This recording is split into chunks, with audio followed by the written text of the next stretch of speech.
Good morning, good morning, good morning. Welcome to episode 21, post-WrestleMania, the first post-WrestleMania show of the Stache Club Wrestling Podcast. My name is John. My name is Dante. We have a big one for you. Usually we kind of come in with like a crazy, like, welcome, da-da-da-da-da, but I wanted to come in with like a calm energy after the week that we've had.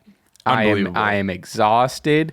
I am excited. It was basically, since like Friday, SmackDown, and then Saturday, Sunday, WrestleMania, Monday, Raw After Mania, Tuesday, recovering from what the fuck was Raw After Mania, and some people watch NXT, and last night, an amazing episode of Dynamite because TK smelled blood in the water. Oh, yeah.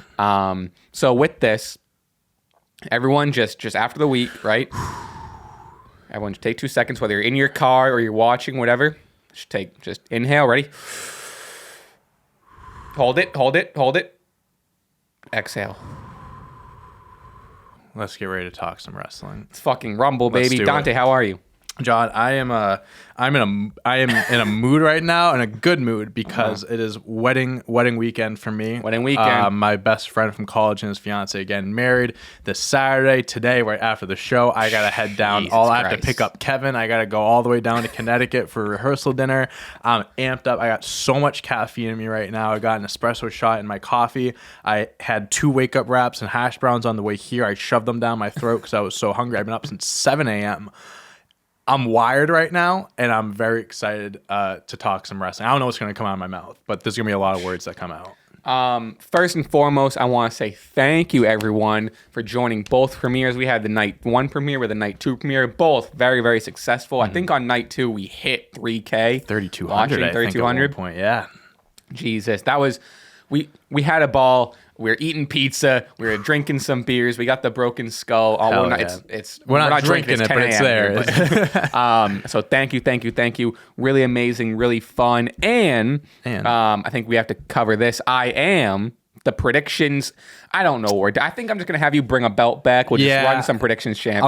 I'm going home this weekend for Easter. I'll bring back the old IC that's belt, what we'll do, and we'll do that going forward until we figure out something else. But that's for now. Maybe we'll do a punishment thing. But also, I don't like bad stuff to happen to me or you. So it's like, I don't want the world's hottest shit. I don't want to do that shit. No, we'll do something fun and creative. But for now, we'll bring back an old belt. So you got the SCW championship. I have the Ghost currently predictions title. Yeah. Huge. It's currently being made. They're making it right now. They're putting my side plates on. Yes, exactly. Yep. Okay. We're going to start with WrestleMania. We're going to dive right into it. No lollygagging. There's a lot to get into. Overall, I want to ask, how would you rate this year's WrestleMania? And what was your favorite match? And then we're going to dive into it. Both nights. Rating both nights. Yep. Accounting, there were some matches that were, underwhelming. Some were dull. Some were, better than anticipated, excuse me. I think overall, I'd probably give the show I'd probably give it like an 8.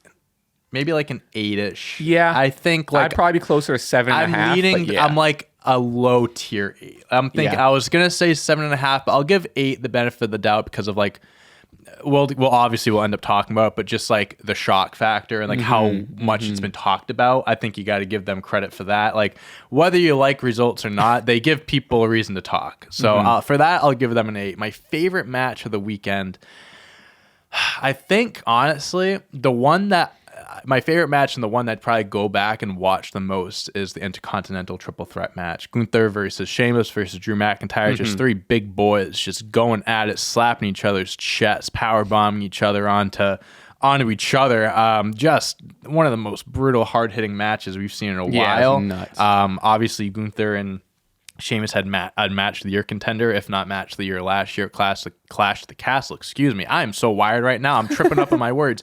And then you just throw Drew McIntyre into the mix, and they nailed it. They stole the show night 2. Yeah, no, I basically agree with what you said. I'd probably be closer to a 7.5. That's fair. Maybe even closer to around there on the night. But my favorite match as well was the IC title match. It was crazy. Okay. We're not going to make anyone wait. We're going to start with the hottest news, and then we'll run down Mania. Okay. And then we can even talk about Raw After Mania. We can kind of tie everything in. Sure. But Roman Reigns defeated the American Nightmare, Cody Rhodes, on the grandest stage of them all to retain the undisputed Universal WWE World Heavyweight Championship. There's a lot of words. Yeah. I can't believe they did it. I can't believe they did it. I don't even know. There's so much to say. I don't even know where to start. I didn't even know what to say. I mean, if you guys watch the stream, you know that I went silent for probably a good 10 minutes. Yeah, we retweeted a clip of like our reactions, and it like I'm still the press conference helped, and seeing what happened, regardless of how bad of a show it was, the Raw After Mania helped a little bit. I'm still fully. I was talking to someone about this the other day. I'm still fully in the camp of Cody should have won. I'm not also in the camp of like, I'm not sitting here saying they made a wrong decision and I hate it and da-da-da. Because at the end of the day, and I think we're going to talk about it, I think we're kind of in the same boat as this, is like, it's a TV show. Just because it made you feel a different emotion than you wanted to feel, I still liked the result because it made me feel that emotion so extreme. Sure. And I think a lot of people are misconstruing feeling an emotion so extreme, and it's not they expected to feel happiness the extreme. Right. Instead, they got disappointment in the story. And again, just because that wasn't the emotion you were wanting doesn't necessarily mean it was bad. Right. Again, with that said, I'm still in the camp of I would have wanted to see Cody win. You're not the only one. You're definitely not the only one. So when it initially happened, just the shock value. I mean, my God, jaw dude. dropped. I walked out of the room. I couldn't believe that that's what they ended up going. Me and you predicted Cody, obviously. Even though going in, I think, speaking for both of us, we were still very torn of what they were going to do, because it could have gone 1,000%. either way. Like Roman winning was, again, not shocking in the sense like, wow, I can't believe like they picked Roman to win, but more so like, wow, Cody lost. You know what I mean? Yes. Like I'm more shocked that Cody lost than Roman won. But that's a good way to put it. After a few days of thinking about it, what I'm taking from this, and you're right, the post press conference helped a lot because you had Roman talk 100%. About things. You had Paul Heyman. Third inning was a little crazy. extreme. I like to think we're halfway through the game at this point, not 1/3. But and also Triple H talking too, because it's like why did Cody lose? In WWE, stories don't finish, chapters finish, chapters end. This chapter for Cody Rhodes ended, but his story didn't end. He still has a lot of story to be told. That and the Bloodline story. There's still a lot to be told there. And what I took from this is why I believe WWE had Roman Reigns win is because it was too early for Cody Rhodes. Now, I've like tweeted my opinions on this, and I've had a lot of people disagreeing with me. I've had some people agree with me, mostly disagree. Let's look at it this way. So Cody Rhodes requests his release in 2016. Comes back in 2022, big return, like huge moment. Kind of like the what's the term I'm thinking of? Kind of like the resurrection of Christ. No, but it's like the most like a surprise that you knew was gonna happen. Like a worst kept secret. Worst kept secret. Comes back, fantastic trilogy with Seth Rollins. Misses 7 months. Comes back, wins the Royal Rumble. Now, I think. And what I was saying was Cody hadn't struggled enough. He hadn't gone through enough adversity. This was my point 6 weeks ago. Right. I was saying this from the jump. And now I'm seeing it like now that Roman wins, I'm seeing it like I'm seeing it like the bigger picture here. The whole thing with the Rhodes family and Dusty Rhodes is the chase, the going through struggle, like that really literally was Dusty Rhodes' whole thing was, you had to fight to get what you deserved, this and that. Cody's only been back for a year, and really he's only been back for 4 or 5 months. Right? I think without that pec injury, if he was here for the whole year, I agree. I think things would have been a little different. But I'm with you. And I just really think WWE also looked at it like, okay, at the end of the day, and people are saying with whole adversity, like, oh, he left, he had to build himself up, this and that. That's true, but and the defense is that his whole career is adversity, right? Which, like, and I'm not disagreeing with that. It's just not necessarily as much part of the story as because his return is when like the new refreshed story of the new Cody Rhodes started. Yes, he does make mention of Stardust and his whole thing, but like in terms of this story chasing back to the tribal chief, you can't really count him being in Legacy as part of this story. The story is him returning to the company to win a championship his father never won. And I hate to look at it this way, but the whole adversity thing of him leaving and stuff, all that stuff with AEW, that was outside of WWE. WWE doesn't factor that into the whole, he faced adversity leaving the company. But my point also adding to that is I also think there's a tiny bit of me that believes that they weren't going to have, because technically I know he started in WWE, it's where his father was, but they weren't going to let an outsider come in and defeat the man that hasn't been pinned in over 4 years, held these championships for nearly 1,000 days, and pin him on WrestleMania main event in his first ever world title match. It's like, obviously the emotion, like him winning would have been an incredible moment. And people were saying the same thing with Sami Zayn, same exact thing. But looking back and seeing the full bigger picture, I think it was still too early. Yeah, it would. Again, I think I've also said this before in previous podcasts, or maybe even last week, or maybe I tweeted it, whatever. Again, not that I think this, but you're right. In the eyes of the WWE, it very much is like, oh, this new guy, and like I said, it is basically him being back for 4 months, because whatever. This new guy that got better in a company that wasn't WWE comes back and beats our top star who has held the title for over 3 years. And also, the feud's only been going for, 3 months? Right. And not for nothing, but, if you're going to build up someone beating Roman Reigns, this has to be, the Bloodline story is a slow burn. This story has been going on for 3 years. You're going to have Cody Rhodes come in and beat him after only really only feuding since post-Elimination Chamber. Because before that was Sami Roman. So you really didn't have much time to actually, they did a great job in the limited time that they had. But I don't know if it was enough to be like, okay, this is the guy that's going to dethrone him. Yeah, I think I unfortunately agree. And I hate that I'm like, you know what I mean? That, but that's just how I envision it. And I think another year, it all does, again, this is more speaking company-wise than it does story-wise, but another year of Cody being in the WWE makes him a WWE guy again. Yes. So then it's, okay, Cody is WWE again. He's no longer fresh off AEW. Yep. So now he's WWE integrated guy again.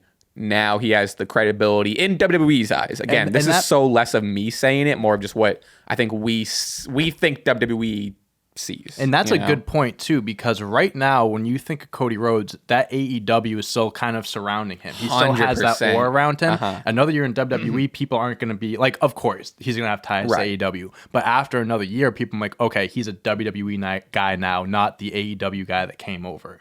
So I think giving him that extra year is what he needs. And then going off of that, and I tweeted this, and a lot of people don't like it, but I really think that this is all building up to a WrestleMania rematch. 1,000%. Right? Rhodes versus Reigns 2. And then at that point, and people were saying the pop won't be as big, the moment won't be as big. You're saying that right now because of recency bias, and you're upset that Cody lost. If you give Cody another year and what it's looking like, and we'll get into Raw and stuff, I think they're going to start throwing all these big names at him that he has to go through to finally get back to Roman, and then that's when it's going to happen. That's what I think in my head, because this is, again, this whole Bloodline Roman thing, it's all long-term. They might have had this whole thing finished, they might have had this whole story written out a year ago when he returned, It is insane that we are looking at, and again, it hasn't been confirmed, but it's there's no, which I think, I've mentioned this before too, where it's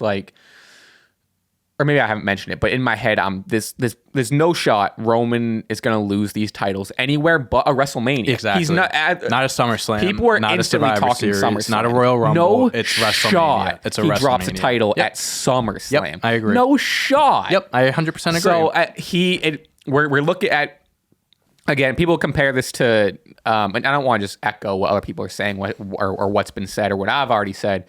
People are comparing this to the 2012 Cena Rock thing, which easy comparison. I get it's just because they're building up to a match a year in advance, and it's not the same, but it's not the same, but it is. It's I understand the comparison. Obviously that's Brock Lesnar coming back, doing that, blah blah blah. Fine, but I think this is going to be a bit different. Again, Rhodes has to face more adversity. Fans what more adversity? Look at his pec. I saw his pec. I saw it. Oh, believe me, I saw it.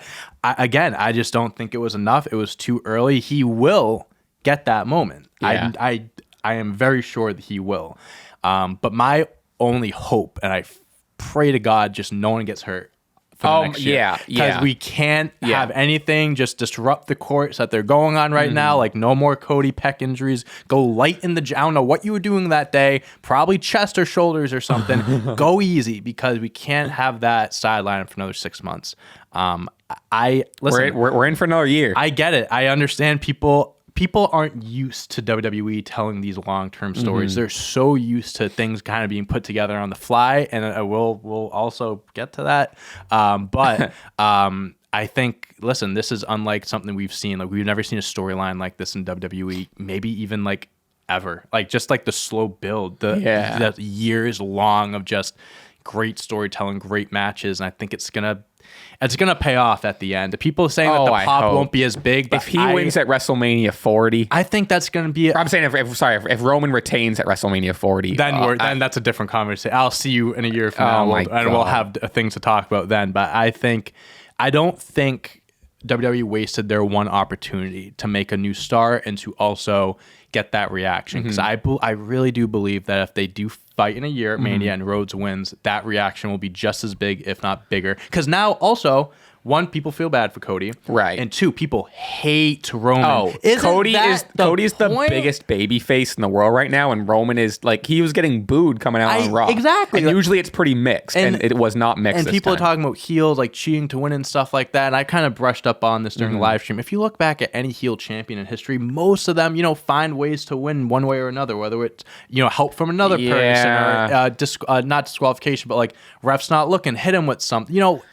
It always comes down to something. And the point being of why they did that for Roman was to get more heat on him, and it worked. Oh, see, I still hate this. I don't think they should have done the solo thing. I don't. I do wish that Roman did do it himself, because I do think that would have made it more dominant, solidifying, and also just for Cody being like, he couldn't get the job done the first time. Will he get it done the second time? It does help with Cody that, like, because he mentioned it on Raw where he's like, I had you. Yeah. I had you. But you needed solo, which I get for a story, great. But you can't do that at the main event at WrestleMania. That's like, I agree. That's like even like a SummerSlam or a B-show finish where like, chicken shit finish. And then the babyface is like, I had you, couldn't beat me. And regardless if Roman still wins, fine. But you already had like the Usos and KO and Sami run out, and they even each other out. So you got the shenanigans. Solo got thrown out. Whatever. I am absolutely in the criticism of, like, Roman hasn't won a match in a dominant fashion. He has the most, and that doesn't make sense to me. He has the most dominant persona, and he's supposed to be the greatest wrestler in the world. Sure.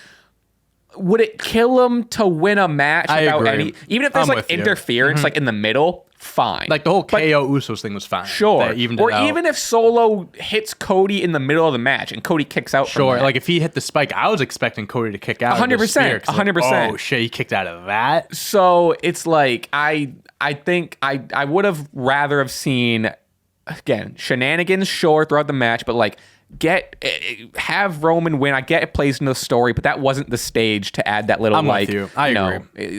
That little, we need a cheeky one-liner from Cody, so we're gonna end WrestleMania this way. No, I agree with that. That would be the biggest critique I have from that match, because you're right. Like, Roman Reigns is supposed to be presented as the best wrestler in the world, as this this one of the greatest WWE superstars of all time, and he needed help to win. Granted, like, I'm not disagreeing with what you're saying, but he has had wins like WrestleMania last year. Sure. The match was what it was. Like, he's beaten Cena's, Edge's, Daniel Bryan's, but more recently, he's needed more help in more of the recent matches. So I do wish that he did get a clean win. Not, you know what I mean? Clean win was no one got involved at the end, and that's the reason why he won. I do think, to go back on something you said way earlier, which I agree with, where I'm still, I've said it already. I'm still definitely in the camp of, like, they had this opportunity to make the biggest babyface in the world.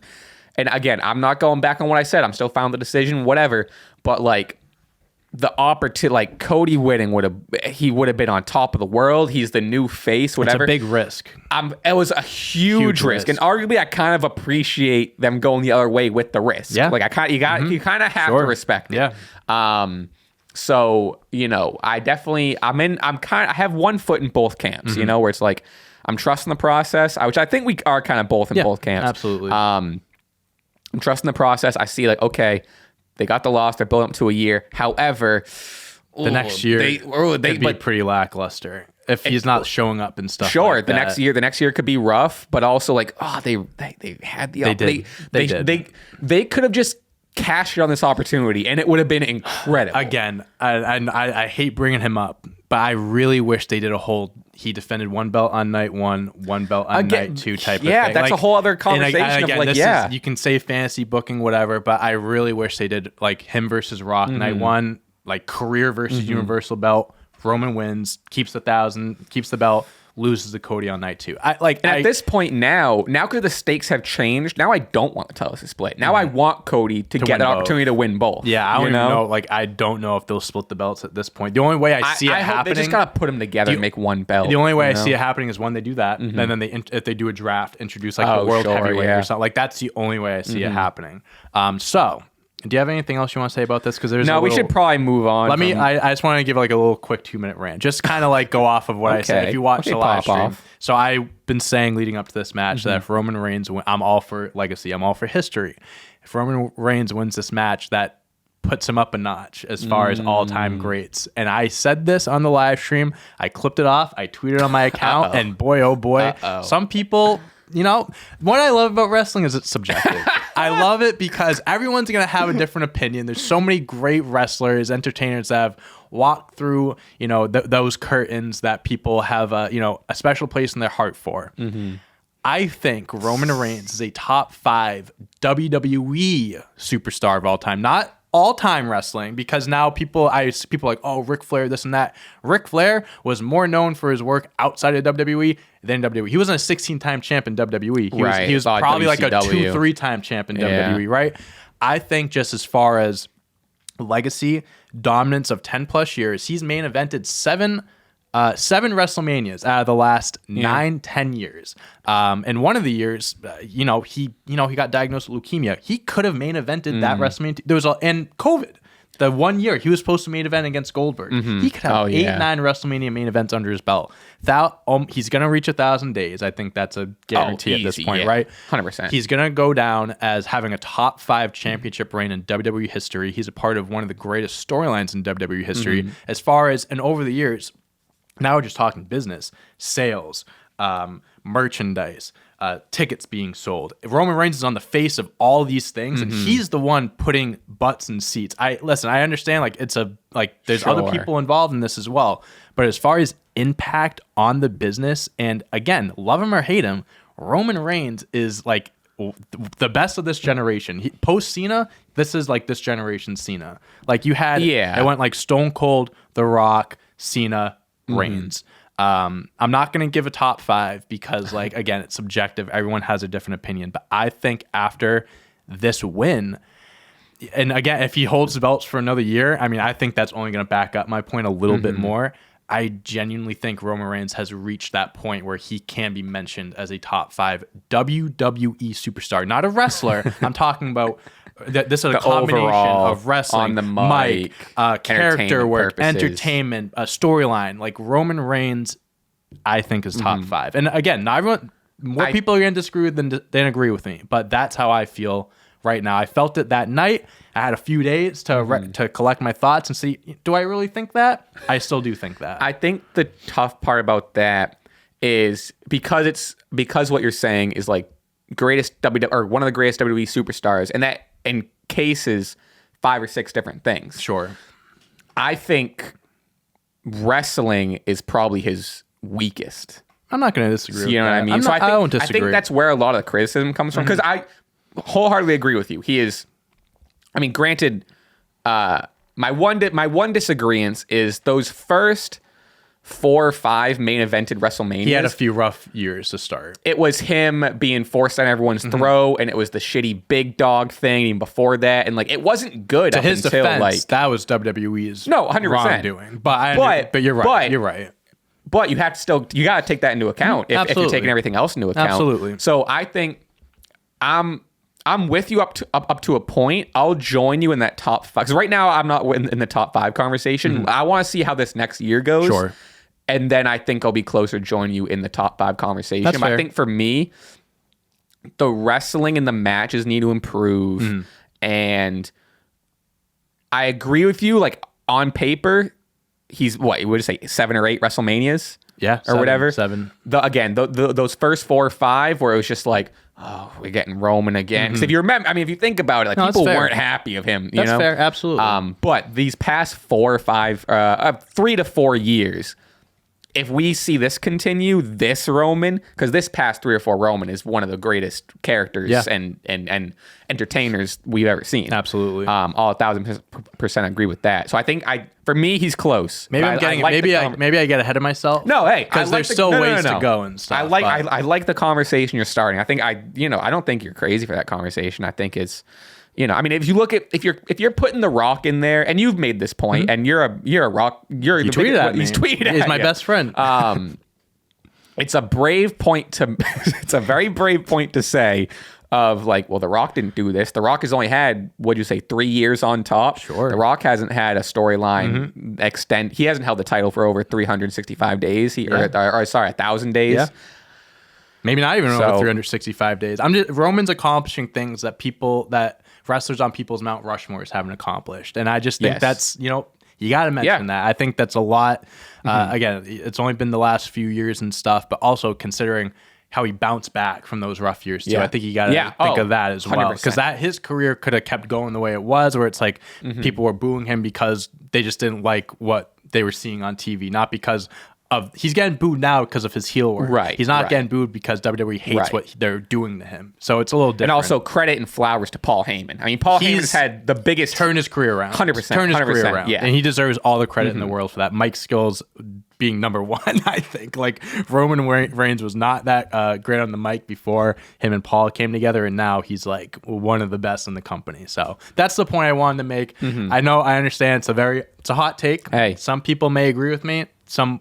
I had a lot of old heads saying, oh, Hulk Hogan, oh, Bruno Sammartino and stuff like that. Argument. Oh, my gosh. Listen, I get it, but people don't like the fact that, history changes. Like, just because they were the best back then doesn't mean someone else can't come in and be the best. People were saying the same thing about Cena when he was on top. Cena is very much getting his respect now. Yeah. But if we were trying to have this conversation, like, 6 to 10 years ago of John Cena being in the Mount Rushmore, like we'd be laughed at. Yeah. But now that we're removed and you can like zoom out and see what he's did. He's on the Mount Rushmore. John Cena is like, people are rarely disagreeing that he's up there. You know what I mean? Absolutely. Okay. Let's move on from this. What do you say we move on? We're 28 minutes in. Let's talk about some other stuff. I figured I have night 1 and night 2. I figured we can kind of just, some of the matches we're barely even going to talk about because they're whatever, but I figured we just go match by match throughout the night. Sure. Then we can we'll circle back to Raw After Mania and get back into what's next for Cody and what's happening with that and whatever. Okay.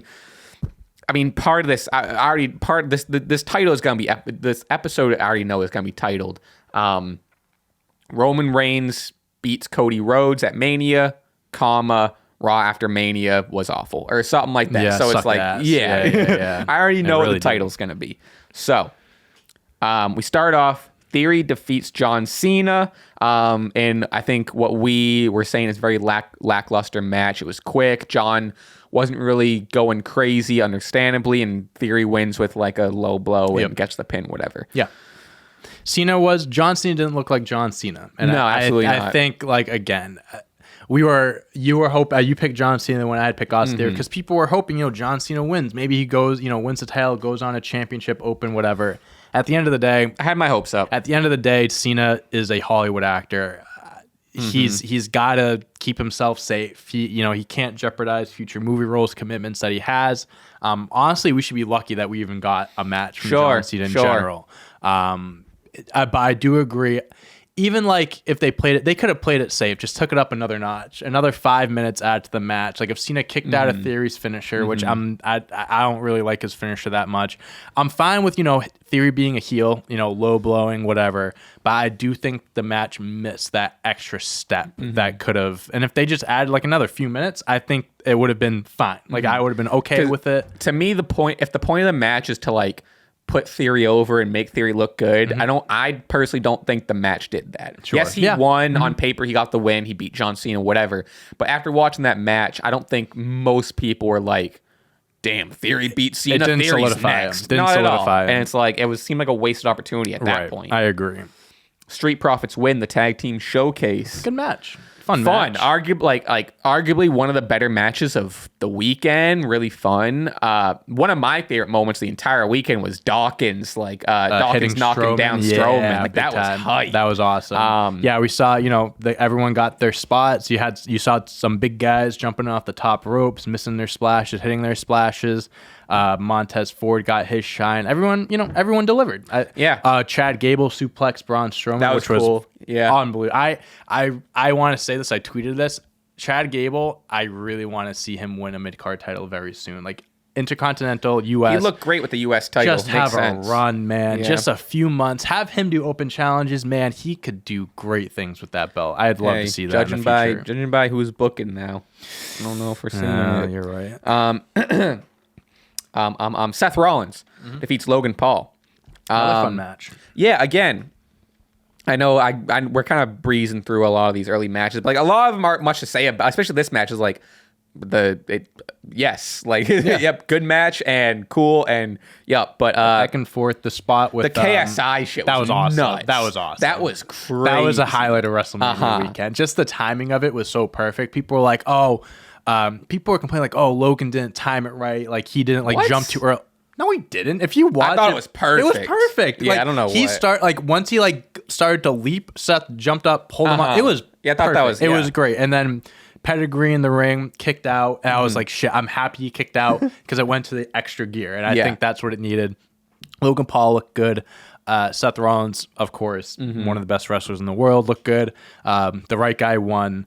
Now Logan Paul's a free agent technically. I was gonna say, do we think Logan is signing a contract? I would imagine. I think WWE would actually. I mean, again, people will say what they want about Logan Paul, but I think this would be a bad business move if they didn't. Because you bring in, think of all the eyes you bring in from like non-WWE people, like people in his podcast when he talks about WWE. Oh yeah, they're going to watch him for like his. It is interesting how his podcast is in kayfabe. Like when he's like on his podcast, he's like beat the shit out of whatever. You know what I mean? I think from a business point of view, like, listen, have him wrestle 4 or 5 matches a year if you want. I mean, I would like to see him wrestle more because I think he's good and I think you can do something with him. But even if you just bring him on for the big events, like the four big pay-per-view Saudi Arabia shows, like that's worth it in my opinion. So I think at this point though, and again, I'm not saying this as a Logan Paul fan. I'm just saying this as a booking guy. He's if he comes back, he needs a win. Yeah, I agree. He needs a win. I think depending on what they're gonna do with him. He's shown enough where he can get some wins under his belt. He's good enough to do that. Becky, Lita. What did I say? Becky, Lita, Trish defeat Damage Control. Again, another fun match. Nothing too crazy. It was. I don't know. Again, a lot of these I don't have much to say about it. It's like I think we, because of the live stream, we like said so much and already had our reactions. Right. And now like going back and trying to replicate what I thought in that moment is like interesting. Kind of going in circles a little bit. Yeah, I mean, it was fine. It wasn't like a match of the night candidate or anything like that. It was just, a nice triple threat match. You saw 2 legends go at it. One of the best, and Becky, Damage Control. We both picked Becky, Lita, Trish to win, right? We both picked them to win.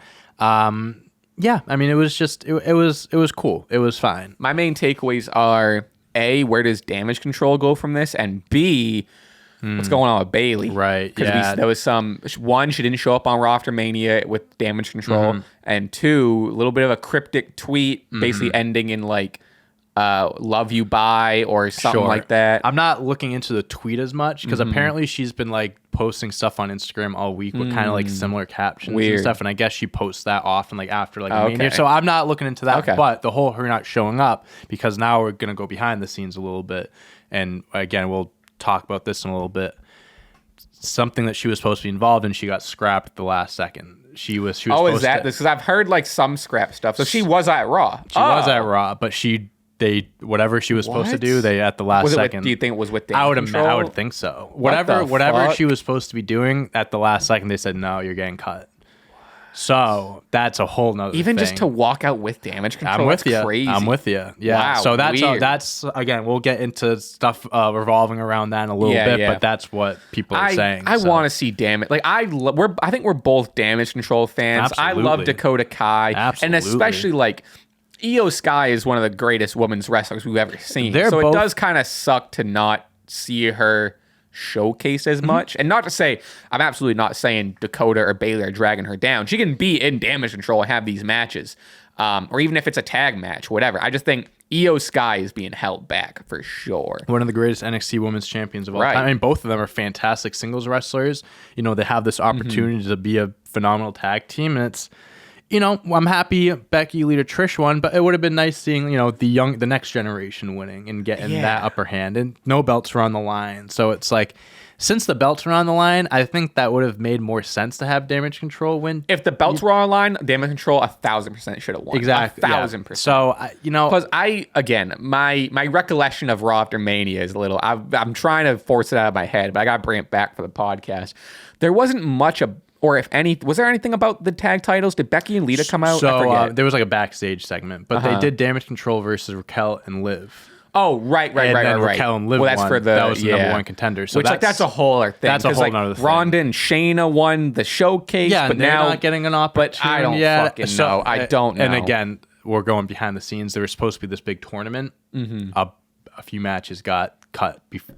Yeah, I mean, why wouldn't the showcase? Oh, brother, so easy to just. And again, this is not even bashing Raw. This is bashing Mania. It's like, why not even have just?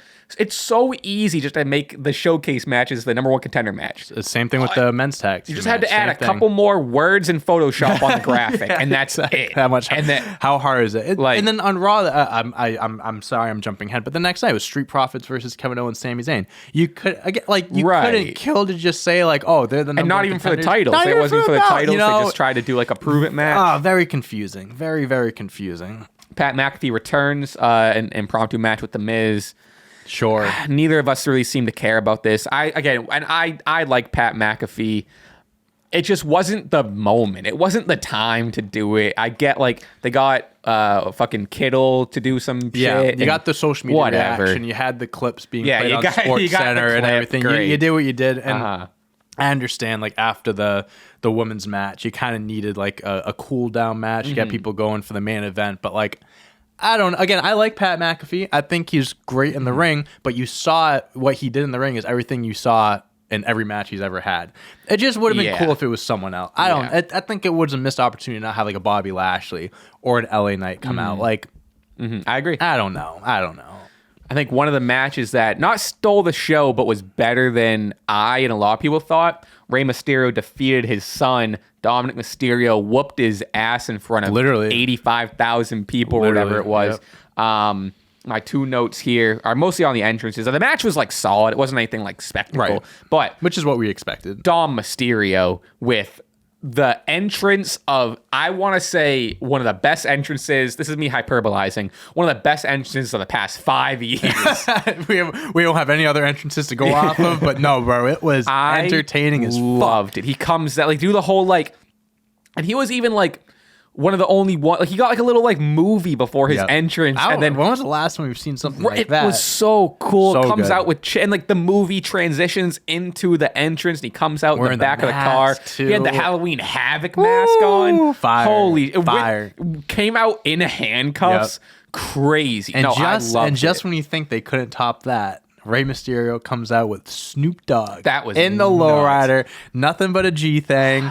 Viva la Raza. Yeah, and then and then Eddie's, it transitions into Eddie's theme. So good. And then it transitions into Ray's theme. Oh my God. And like you said, I think the only thing missing from that entrance was his popping out, doing the little. I know, I get it. He doesn't have the knees he used to, but it would have been if it was even if he just did a little jump. Yeah, I think the match, like, we weren't expecting much from the wrestling aspect. This is a story. This was a big story. A big story, and it was a fun match. A story being told in the match. It was a fun match, exactly.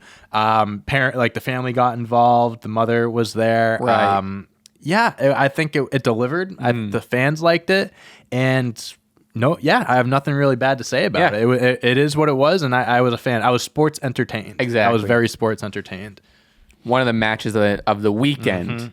Rhea Ripley defeated Charlotte Flair, your new SmackDown Women's Champion. So well Rhea deserved. Ripley. Wow, that was a great moment. I so well deserved. I think I was like, once that match kicked into the second half, like the intensity picked up and the pace picked up, then it was like, okay, weird. 'Cause I was getting underwhelmed, but I get it. It was building up and then it shifted gears and it was like, oh, let's ride. I thought it was great. The last 10 minutes of that match were kick ass. So they good. both delivered. Obviously the right person won. Rhea, it's her time to shine now. Charlotte, I think from what I've seen, she's going to be taking a little time off. Makes sense. A little bit. But Rhea Ripley, I mean, long time coming. She has been one of the best female wrestlers on the roster since she's been on the main roster. Got her payback on Charlotte because she lost to her at WrestleMania a few years ago. I would imagine at some point they'll have another match to kind of complete the trilogy. Sure. But for now, I'm very excited to see what they do with Rhea Ripley, because right now she is, and we've talked about this on the live stream, she is the one person in Judgment Day that won a match this weekend and seems to be the face of the Judgment Day right now. So I even loved like the little detail of like the shot with Charlotte was like almost like smiling and like kind of proud of her. Yeah. Like okay, she did it. Very Okay, cool. Very cool moment. Yeah. So huge. Was that our first new champion of the night? Right, that was the first. Yeah. Yes, I believe so. Cena lost. Okay.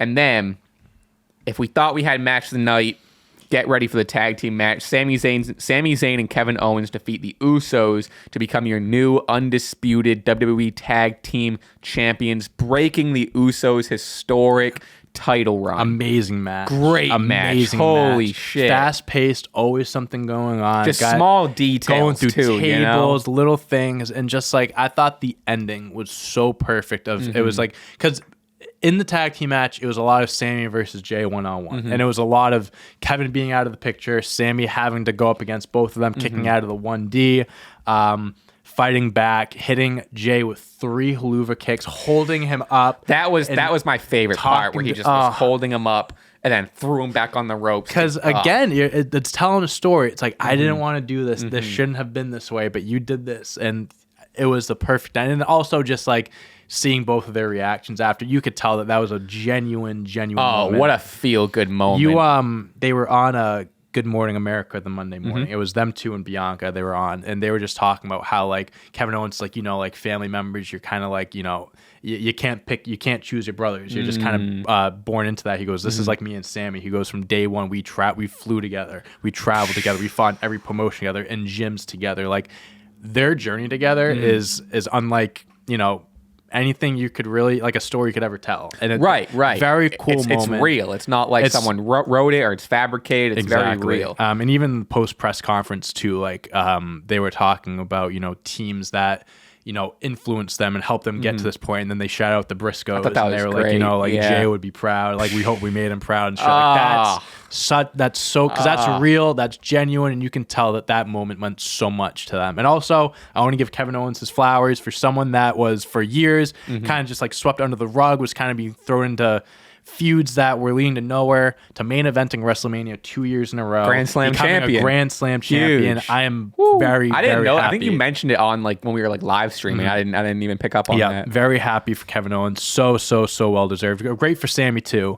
But yeah, I'm very happy that those two got their moment together. And for me, I think, especially we're watching it, and then we already touched upon it, but match of the night for night one for me. Absolutely. I thought it was Rhea and Charlotte, but then like the tag. I mean, granted, the tag match had a year of story infused in it, and granted, Rhea and Charlotte do have a story, but like This was tough to beat. Tough to beat so the tag tough. match.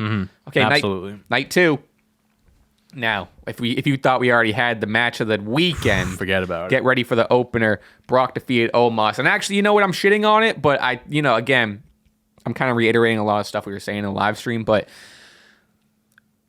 blew Theory and Cena out of the water. I was granted, maybe because my expectations were on the floor, but this blew my expectations out of the water. I was very sports entertained. Yeah. It was just two big bodies. Omos proved a little bit more than I thought he could. Yep. And I mean, it's always fun just seeing Brock just be a big monster. Exactly. You know? Yeah. I mean, you said it was fun. You said it. I was sports entertained, and I had zero expectations for this match, which I think was great because I wasn't disappointed. Listen, Omos isn't a great wrestler. All he is, like, and this is kind of like going back, like we kind of compare him to like the great Khali's and stuff like that. He's not there to be a good wrestler. He's there to just be a big guy. Right. He's there to be an intimidating, tall, big motherfucker. And you know what? For what it was, he did his job. He did his job. You can't say he didn't do his job. I would have been upset if he did win because I just don't think Same. Lesnar should lose at Mania, especially to someone like him that isn't credible or whatever. But I think he looked good. Like Brock also, I want to give him his flowers. One of the best sellers. Like at least from like wrestling that I've personally seen, he's up there with some of the best, man. He can sell anything. Like he makes guys look good in the ring. I think because he's just so big too that like when he hits the mat, he hits it fucking hard. Yeah, so like Omos was throwing him down, hitting him. He was flying and he was like selling his injuries. I love that. The suplexes were great. The F5, that's all I wanted to see. I just wanted to see him hit the F5. He did the F5. They teased it a little bit, and then he finally hit it, and bada bing, bada boom. Again, sports entertained. Match of the weekend that we already made note of. Gunther. Is that how you actually pronounce it? Gunther? I feel like I hear it being Michael like Cole also ways. says Gunther. Like, they say Gunther. I think Triple H said Gunther. I just think they say Gunther. Gunther because that's what Ludwig introduces him as. Gunther defeated Sheamus and Drew McIntyre. We both had Sheamus. Would have liked to see Sheamus, but like makes sense that we're just buckling up for like the Gunther ride. You couldn't go wrong with any of those guys winning. Not. And that I think maybe that because the pizza came during this match too, we were also excited. But it was like as hard hitting of a match as you'll ever see. Them slapping each other. I was like, I'm watching this and I'm like, oh my gosh, like this is fucking crazy. The color of their chest, they were bleeding. The spots that they had, it was again just three big boys just that aren't afraid of getting hit, that aren't afraid of taking, a few stiff hits, going at each other. And that was a wrestling match. Like, that was WWE is all about sports entertainment, entertaining people. That was three of the best wrestlers in the company just wrestling, and it was great. Even just seeing the camaraderie like after the match of like Sheamus and Drew of like two brothers that like they went to war with each other and they have so much respect for each other. It's but a mutual respect. Sometimes they hate each other, but they can't do anything but give respect for each other. And even like seeing posts on like social media after of like the two of them backstage all just beating up and that was great. Yeah, I mean, match of the weekend by far for me. I agree. Bianca Belair defeated Asuka. Great match. I thought I liked this one better than I'm on record, which I think I'm still maybe after like going through it match by match, maybe I'm changing my mind. But I was on record saying I like night 2 better than night 1. I might maybe because we had pizza night 2 again. I might be leaning. I don't know. I had a good balance. I was wondering if we were going to bring that up because the more I thought about it, I think night 1 was slightly better. Night 1 was probably better. Just because I think there were more, like the results, I think made more sense. Like more of the right people won night 1. And I think some of the like the Gunther Sheamus Drew match was match of the weekend for sure. But I'm not going to let that match kind of like be the reason why night 2 was better. Just that one match. I don't know. I'm kind of fine with letting that ride. It's close, but I do think night 1 for me was a little bit more like okay, like that was a WrestleMania. I think that was a solid, really good show, but it's close. I think I'm still in camp of. I think I'm still on team night 2, but if we saw Asuka win, and if maybe the Hell in a Cell was a little bit more turned up.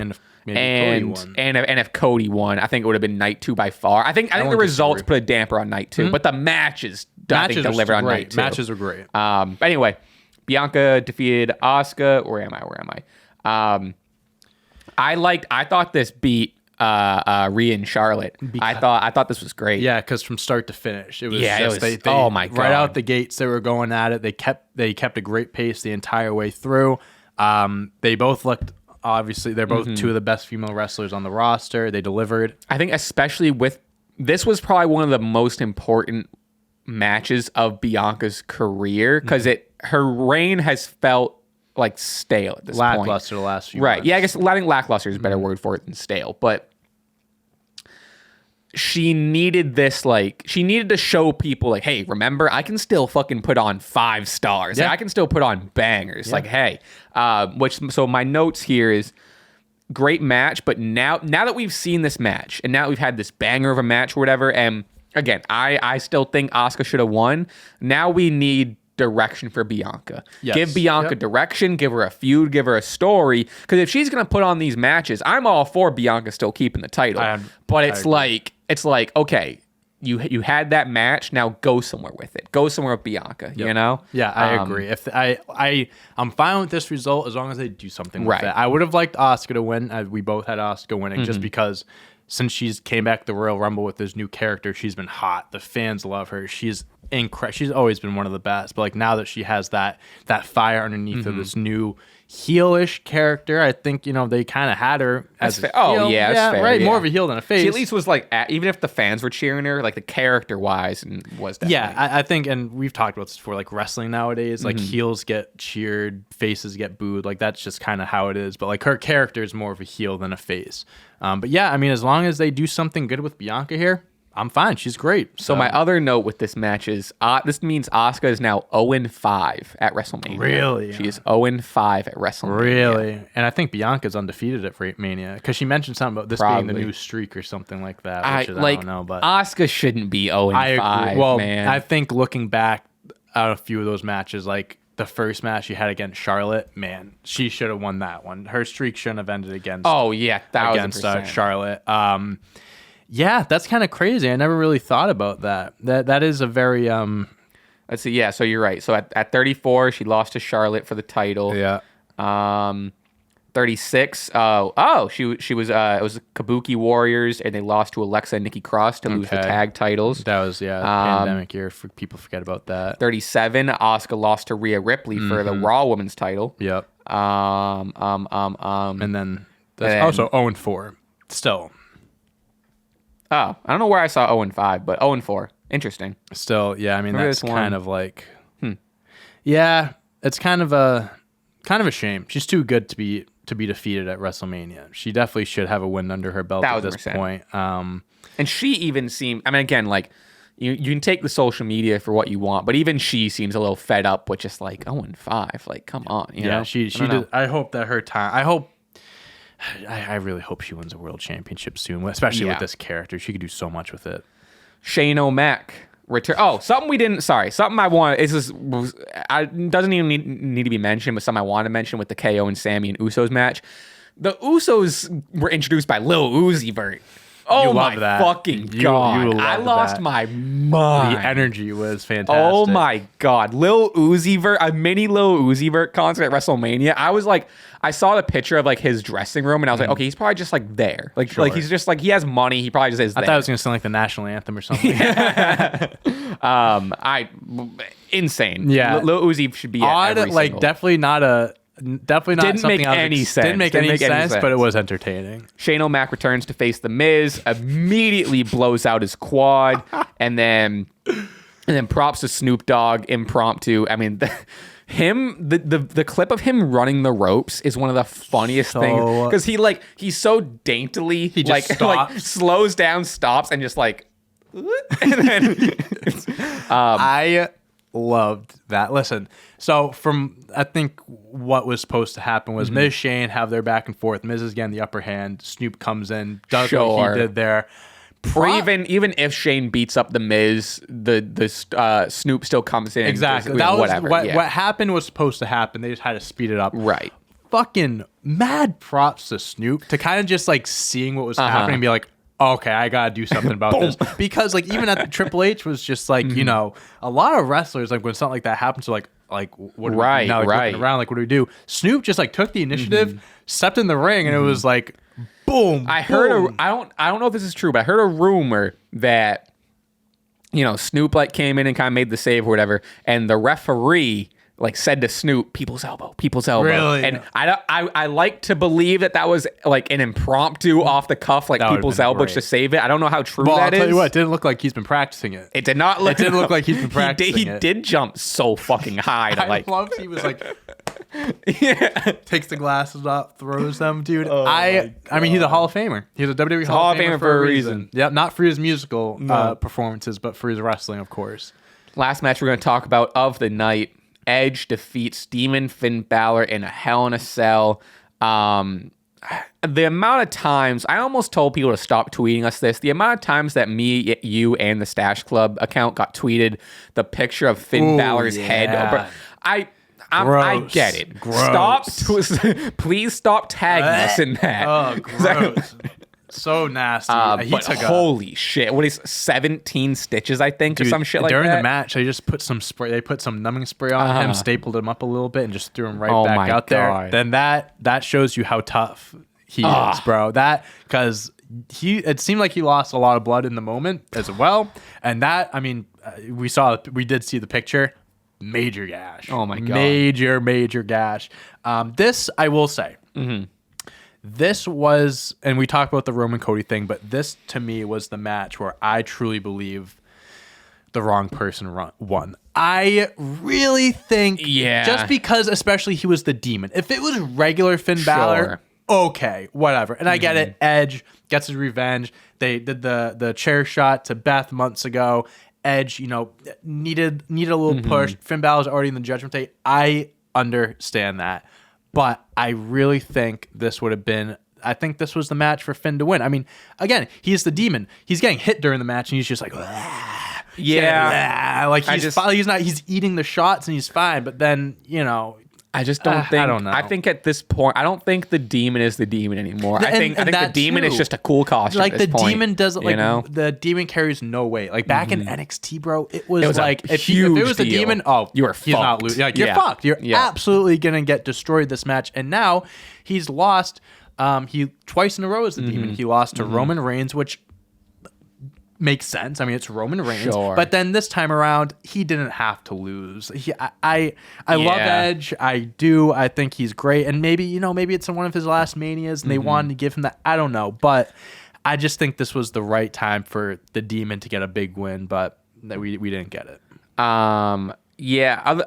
Other than that, fun match. It felt like it didn't kick into the next gear. I do think that him getting that hit kind of. Oh yeah, it's It's hard to critique. I think they cut back a little bit. They for what they had to take and what they had to deal with. I think it was great.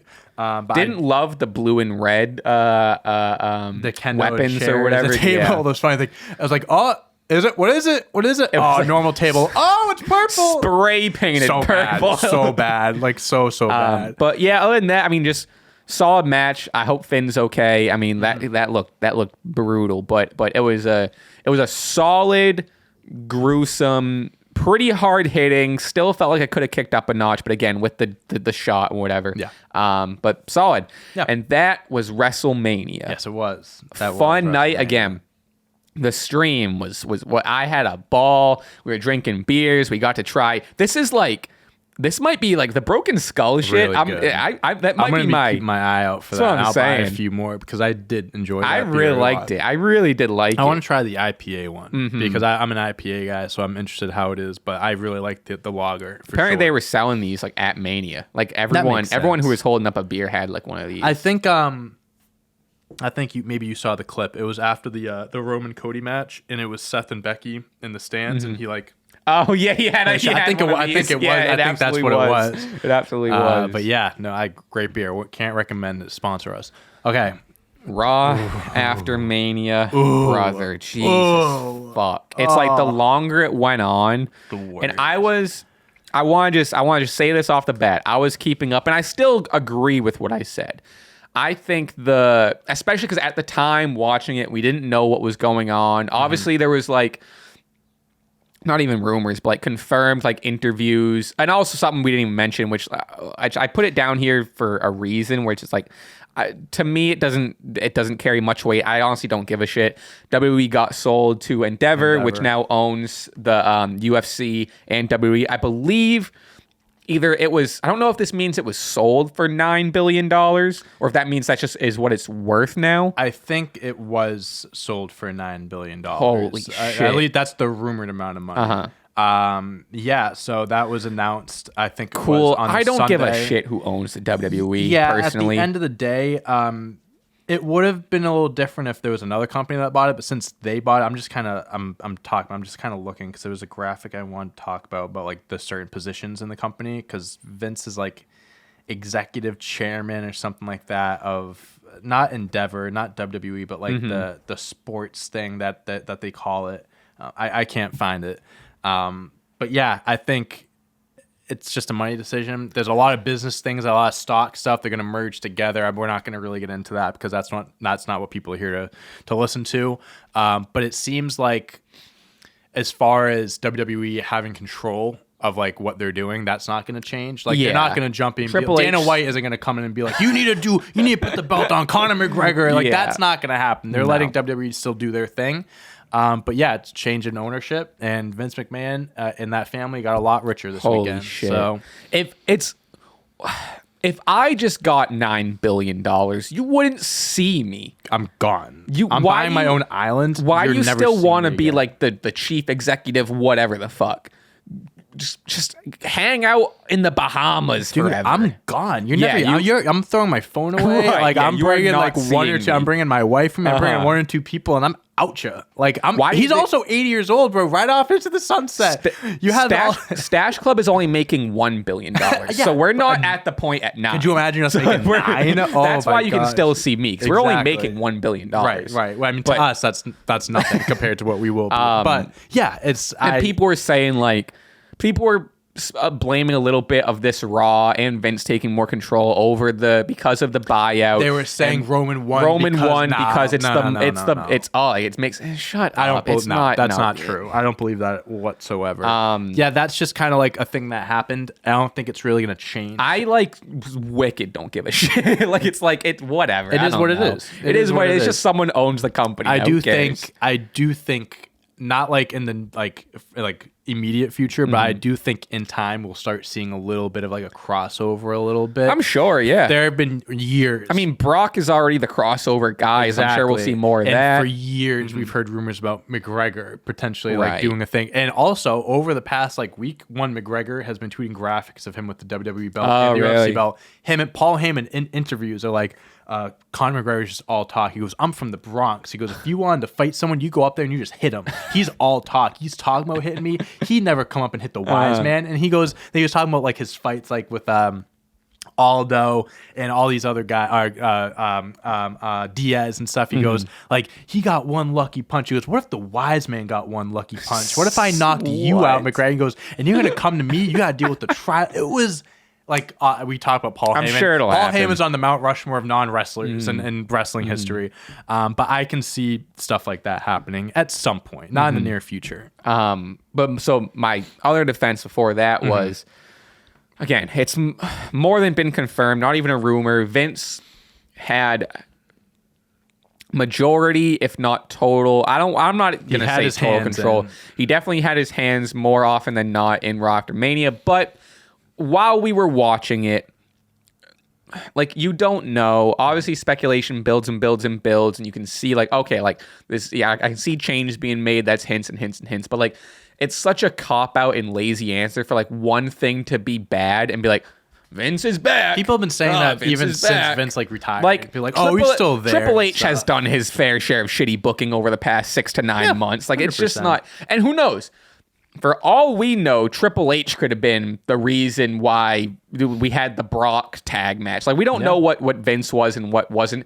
Some of the stuff was more obvious. That was Vince, like Seth stuff getting cut or the Bayley thing getting cut. That sucks. We'll get into it, but so that's my only defense. Now that we know facts and we know that Vince actually had in his hands. Fuck you, Vince. I'm way into Oh my God. People are like, hey, at SmackDown, everyone chant fire Vince. What is that going to do? First of all, there's going to be a shit. very small section of a bunch of sweaty dudes being like, chanting it. Which, like, hey, I'm not saying that you shouldn't chant it. I think it's funny, whatever. But if you think you're really hot, first of all, you're not going to hijack the show with fire Vince. Yeah. You're not hijacking it. You're not hijacking it with a hashtag. I hate to be the bearer of bad news, but you're not winning this fight. No. And listen, Endeavor, they bought WWE. They knew what they were getting themselves into. I mean, again, going into this negotiation, there were negotiations, and I'm sure they were well aware of if Vince is back in creative. They knew that going into this. So it's like, and to say, I want to be perfectly clear, I am in no way a defense. I am also in the fuck Vince camp. Yeah, I know I've been just kind of more ways than one. Exactly. I've been defending the take of like, I mean, fire Vince is just not going to work. 2, it's just boring to be like, Vince is back, where like Triple H still has creative. But I want to be perfectly clear. I am not a Vince McMahon guy. I'm not a Vince McMahon defender. Fuck Vince McMahon. He's shitty at booking. The booking has been shitty. I mean, we saw Raw After Mania. Even night 2, there was rumors of Vince might have booked a little bit more of night 2. Who knows? That's pretty unconfirmed. Who knows? Yeah. But so I just want to put that on record. I am in no way defending Vince. I'm not a Vince McMahon guy. I'm a Triple H guy all the way. And I'm just as unhappy as everyone else that Vince is back. Yeah. Set the record straight. I second that as well. So, let's see what we got. Triple H opens the show basically to introduce Roman Reigns, blah, blah, blah. We're not going anywhere. We know that. I don't think you have to waste our time saying that. I will say, he can sell, what's the saying? He can sell a water to a fish or whatever the saying is. Yeah. You know what I mean? He's still great on the mic. He still gets me riled up. And I like too how he was giving flowers to like all the production people. That was cool. Stu, he shouted out Stu. The Stu chants. Triple H is a very respectable dude. Okay, and then he introduced Roman, blah blah, and then fast forward, we have so Roman Reigns is in the ring. Cody comes out to confront him. And now, at this point, this is early in the night. So we're like, okay, Raw After WrestleMania is back. Like, we got Raw After WrestleMania.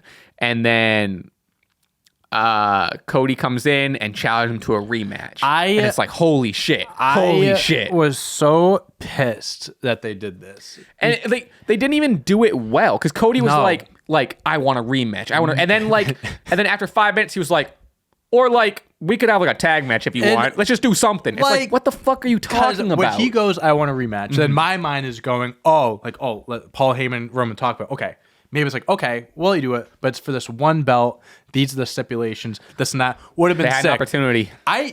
For a split second too, call me crazy.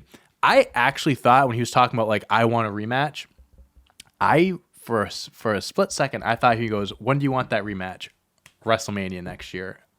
There was a part of me, either do that or do it on Raw. Exactly. And they didn't do either. And then, like you said, it was so lame to go from, no, we're not going to give you a match. Okay, how about just a tag team match? And let me say this. Come on, how man. Pussy of WWE.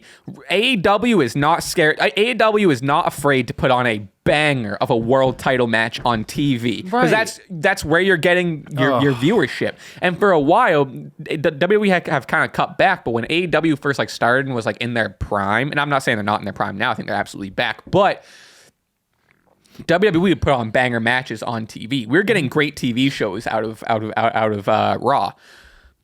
I don't know why. What's the heart? And I get it. Which granted, I guess I get it. They are just coming off a crazy match. I get why they ended up not even which we'll talk about the results of the tag match. I get why they didn't have it. I get why they only had 30 minutes of wrestling, because everyone just wrestled on Mania. Everyone's tired. I don't want anyone to hurt themselves. I'm not trying to exert no crazy energy. I'm just saying, if you're going to present it, why tease? Why even they do bring this up the so rematch? much? Why if you're going to do that whole tag match thing, why even bother bringing it? Because all you don't talk about pussies. They made Cody Rhodes look like a pussy by being like, oh, okay, we'll just do a tag match. That was so weird. That's so lame, dude. And then Brock, so he's like, oh, you need good luck finding an opponent, blah, blah, blah. Brock comes out, ultimately, I get it. It was a good choice. In the moment, I almost rolled my eyes out of my head because I tweeted it and people were mad at you. People were mad because they just like being right. Hey, they saw an opportunity to correct someone on the internet. Oh my god. Someone said something and I wasn't even wrong. Brock Lesnar being in a tag team match with two people that just fought at WrestleMania for the belt is putting him in the title picture. Mm-hmm. I know that he can't wrestle for the title. I never said he was going to challenge for the title. I know that the SummerSlam loophole and blah, blah, blah. However, if Brock is being booked in a wrestling match with the number one contender and the guy who just won at WrestleMania and defended the titles, that's the same picture. He's in the title picture. Mm-hmm. No, I get that. I do also kind of wish that they maybe built up to it a little bit more. Maybe like at the end, it's like, oh, Cody Rhodes comes out. Does he have a partner? Then Brock, you get the that would have been cooler too. And then you still do granted, what they I think did, people would have been. I think the reason they didn't do it because people would want people to watch and tune in too. I think they would have been expecting a return or something big, especially like a Randy Orton night or something. Randy, Jay White, they which did again say, we'll see. They to their defense, they did say someone that did wrestle over the last 2 nights. So I guess the whole Randy and again, Jay that thing, was such a stupid. Yeah, I don't know why. I think that was basically just them saying like, no one's going to return. We're not having a return. They were giving everyone, bringing everyone's hopes down. Tempering expectations. Yeah, I mean, it was a cool moment, like seeing Brock come out. It's like, oh, and again, okay. Why not have the match? I know. Like they should have, again, why are you afraid to put on a good match that's not on a pay-per-view? I was tweeting, I was like, after this show, this better be the best damn match I've ever seen. And then like by the time they're in the ring, it's 10:51. I'm like, okay, well, 9 minutes of this. And then obviously what happened. So again, I was keeping my hopes up throughout the night. Again, the first segment, bad, but it's like, okay, well, this is building to something. Okay, Brock, and we're getting some Brock and Roman fighting again. Sure. It was cool for the moment. But we'll circle back to the main event. I mean, for the sake of time, I honestly even want to brush over all this. Hey, look, we got another Omos squash match. Cool. Big whoop. It's like WrestleMania didn't even happen. Yep. Awesome. Who gives a shit? Yep. Austin Theory defeats Rey Mysterio. How do you feel about this? I like it. Yeah. My one takeaway, it's if this means, which granted,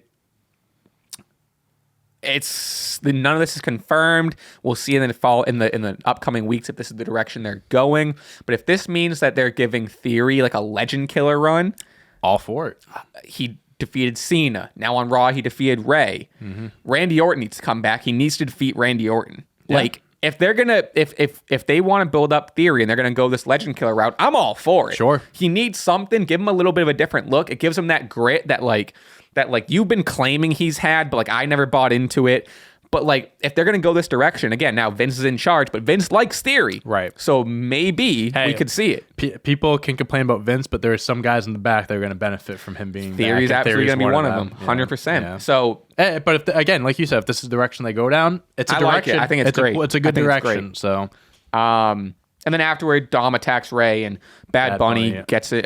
Starts seeing some action, blah blah, building up to Dom and Damian versus Rey and Bad Bunny at Backlash. And sure, fun. I like Bad Bunny. He's probably my favorite, if not the best celebrity wrestler, not counting Logan and Pat. Yeah, I agree with that. Mm-hmm.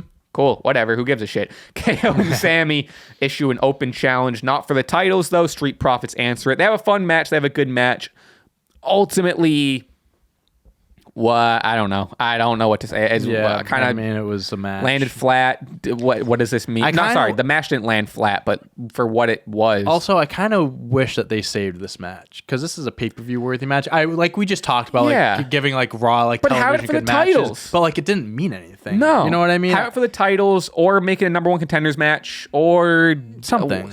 Yeah, I agree. There was just no weight to this match. A good match. It was fine. Like obviously when you get those four guys in the ring, like it's gonna be a great match, but it was for nothing. It was what it was. We were talking about this earlier.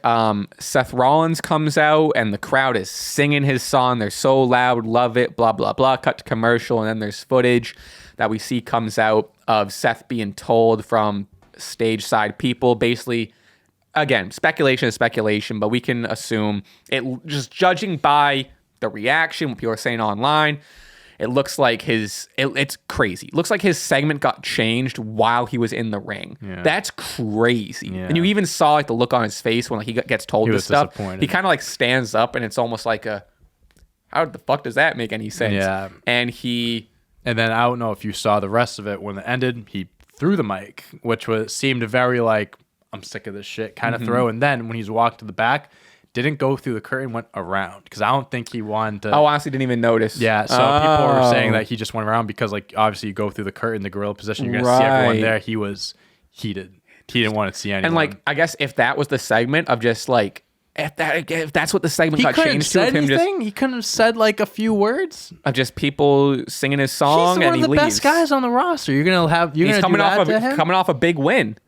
I don't know. And it hurts too because obviously Seth is my boy. That's like my favorite wrestler right now. It's like, I don't know. It sucks seeing someone like that get in the shaft. Like like I get it. Like, and we're looking at like post-Mania being huge for Seth. Yeah, people get cut for time. I understand that. Seth isn't a guy that should be getting cut for time. That's ridiculous. And it seems like that was the biggest of the night, just being on Twitter. That was kind of the straw that broke the camel's back almost of like, oh, Vince is back fully and he has his hands way more in this show than we were expecting. Yep. 100%. Moving on, Bobby Lashley squashes Mustafa Ali again. Whatever. It's just whatever. We're back to 2019 Raw. 1,000%. Yeah, that was boring. Now, takeaway from the night. People didn't love this. I don't know why. Rhea and Bianca have a little champ versus champ stare down. I thought this was great. Rhea, the new champ. Bianca, the still young champ who retained. And it's like two bulls kind of like, okay, we're the two that are here. Both from NXT. That's what I'm saying. Yep. Real big like NXT rivalry and feud that's brought back to this. And hell, maybe we think it was one of the best spots of the night because the rest of the night sucked. You know what I mean? But I still think it was a cool moment. Me too. They didn't set up a match. It was just kind of like, I'll see you down the line. Right. And it was cool. That's how I took it. People were like, oh, are they going to combine the titles? Are they going to have a match? I thought it's just like hey, we're the two top women. We're the two women's champions. Respect, and maybe I'll see you down the line because we are we're going to handle business on our own. Respect, but also like watch your back type. That's also how I took it. I took it the same way as you did. 100%. You mentioned this earlier. Liv and Raquel defeat Damage Control to earn a number one contender spot for Lita and Becky's titles. Again, I guess. It's like, why was Liv and Raquel in the match? Apparently there was supposed to be other matches being involved. Who knows? But I don't know. It's like, both those teams lost. Damage Control I'm fine with. Excuse me, because they were the former champs. Like, they already have the story with Becky, Lita, Trish. But I don't know, man. It's like you're kind of just like forcing matches at this point. So next week it's going to be Liv Raquel versus Becky and Lita. And like, I don't know if how long is Lita staying around for? So we have talked about this in the past, and there's rumors about, how long Lita, Trish are going to be around for and stuff. I think Trish is gone. I don't think we're seeing Trish again. So the rumors, and again, just rumors, are Trish is going to turn heel, turn on them, whatever. And I think we may have brushed on this before. I can see it happening like next week, like costing them the belts. I don't really know if I like them just putting the belts on Liv and Raquel like that. I think that's kind of bogus. But I can see Trish turning on her, taking that break for a little bit, and like around SummerSlam time, they like Becky for months is like whatever, and then they have a match. This is maybe fantasy booking at this point. But again, because I agree with you. I mean, it would make more sense. How much longer is Lita going to be around? It would make more sense too to have Ronda and Shayna win. Granted, I think like.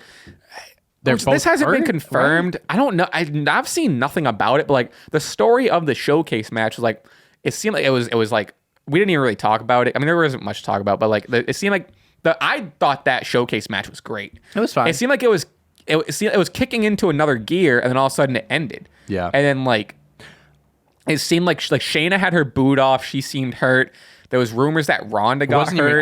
Apparently she wasn't even cleared for the match. Like she was hurt going into that what it was? And like that's why she barely did anything because she was already hurt. And but why have them win then? I don't know. Great question.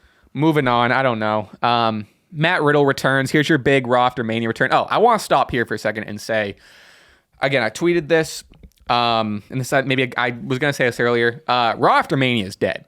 So dead. Raw After Mania, it's so, and I don't want to. They put the nail in the coffin this year. They really did. I think for the past 5 years, it's been like this, but it's been better the past 5 years. At least we got like call ups and this was the whatever. worst one. This was the worst God knows one. how long? But I think the second you start to see WWE realize that like, oh, something organic is building, now we're gonna take it and market it and monetize it, because and this is the most, I don't know how much they marketed like, oh, this is the Raw After Mania. I don't think they really did in past years. Maybe they did, but this year was the one where they were like, really like, oh, the Raw After Mania, it's the craziest crowd, and it is, they're like, this returns. Who knows what's going to happen on the Raw After Mania, Raw After Mania, Raw After Mania. And once it becomes, I use the phrase, it's no longer punk. It is corporate chaos, and that's why now it's not cool. The crowd was nothing special. The crowd was nothing crazy. I think I think they were disappointed with the Roman. Right. Even Triple H got some boos at the beginning of the show. I think it was the crowd, especially as the show was going on. I think they especially, like after the first 2 hours, they were kind of dying off a little bit, which I don't blame them. Yeah, because they were given nothing. Raw After Mania is dead. It's been dead. But like you said, this was the nail in the coffin. It's corporate chaos, and it's just it sucks now, and it's not punk, and it's not cool, and like Matt Riddle coming back, like that's cool. Like I like Riddle and stuff, but like so underwhelming, dude. And I tweeted, I was like, because people were saying like, all right, Miz is coming out, someone's gonna return, someone's gonna debut. People are thinking, I was hoping it was gonna be Braun Breaker. People saying it could be Matt Cardona, it could be this and that. Riddle's cool, and I was like, I won't complain about Matt Riddle returning. I won't complain about Matt. Like, so I'm like, all right, they at least gave us something, but they gave us like the most underwhelming person possible. Like, we knew and I'm personally not really I'm not like a Riddle fan. Again, when I say these, Orton, I don't even love RK Bro. Really? To be honest with you, whatever. I like Orton, but I don't know. I don't think Riddle has like a great direction. I think like his feud with Seth was great because it was like they tied in like personal. He was so much better stuff. in NXT. 1,000%.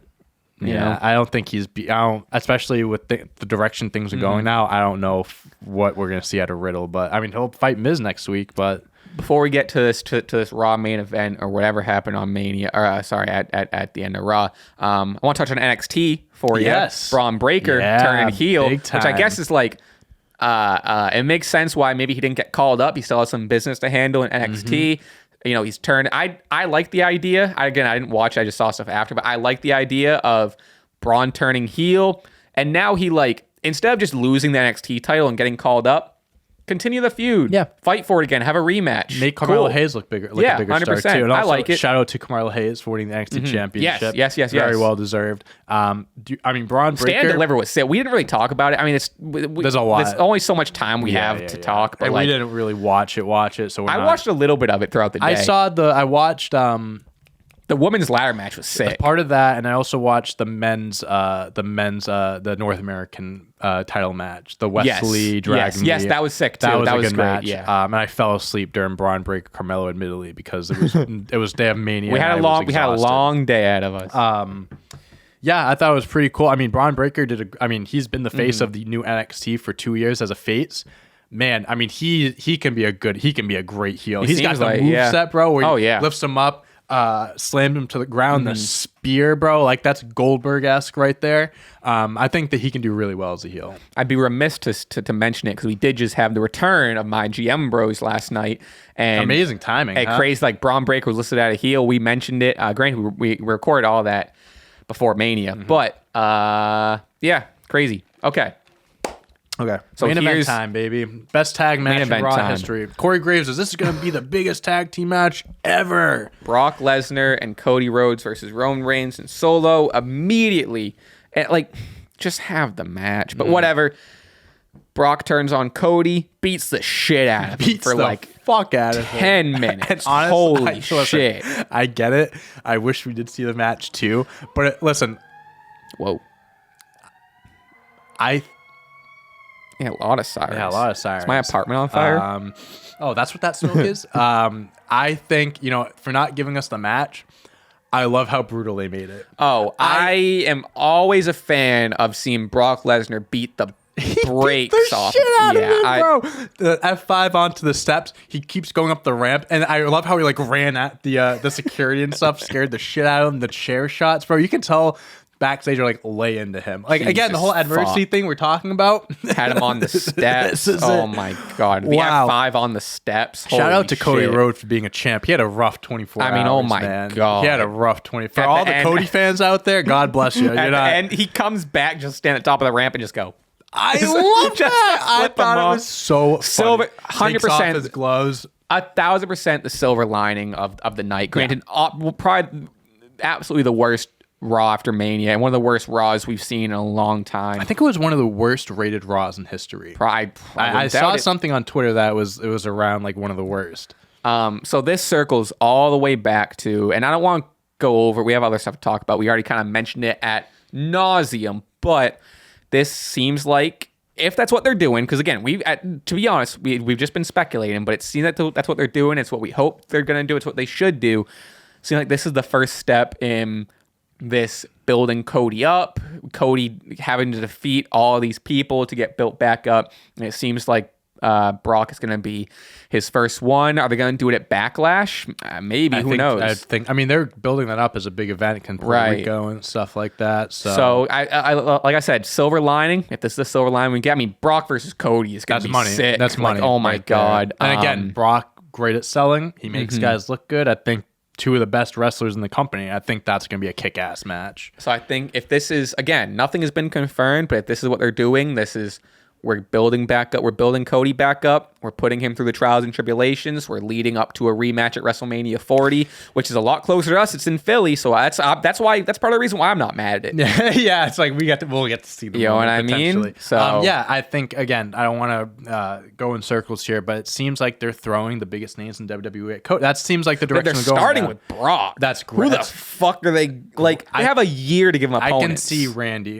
I can see Randy. That's like an a easy whole one. legacy thing. I can see maybe Seth again. This is a speculating. This is a Maybe Logan. I was thinking maybe a Cena, like a Cena Rhodes at SummerSlam. Maybe I know. This is fantasy. Yeah, no, 100%. Because since Cena's one of the faces of the company. Who else? Maybe like a Jey Uso. Maybe Kevin Owens, Sami, if they want to do something like that. I think there is a handful of guys that you can work with that you can put him in that. I will say though, they don't have as big like. If they're starting out with Brock, they don't have bigger names as Brock. Big shoes to fill. So like after that. all the other opponents, Randy, Randy would be a good one. Yeah, but like other than Brock and Randy, those are the two biggest names you have to throw at Cody. Yeah.